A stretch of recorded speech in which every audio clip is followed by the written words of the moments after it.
Unexpected doppelganger encounter. You ever get that feeling that your life is just a little too predictable? That's how I felt last Saturday, until my neighbor knocked, asking for help moving furniture.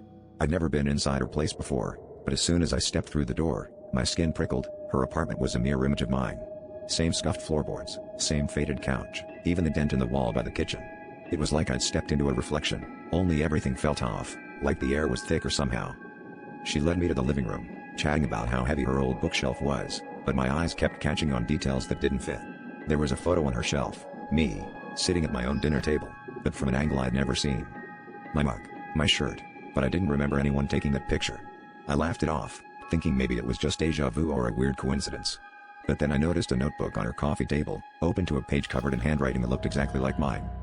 That's when I heard movement down the hall, heavier footsteps than hers. She smiled, but it didn't reach her eyes, and she said, "He's been waiting to meet you." My heart hammered as a figure stepped into view. He looked exactly like me.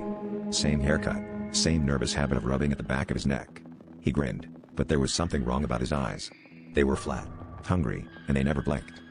The two of them stepped closer, blocking my way out. My neighbor whispered, "We've been waiting for the right moment." The double reached into his pocket and pulled out my spare apartment key, the one I'd lost weeks ago. I realized, too late, that I hadn't just stepped into a copy of my apartment. I'd stepped into a copy of my life, and there was no guarantee I'd be allowed to leave.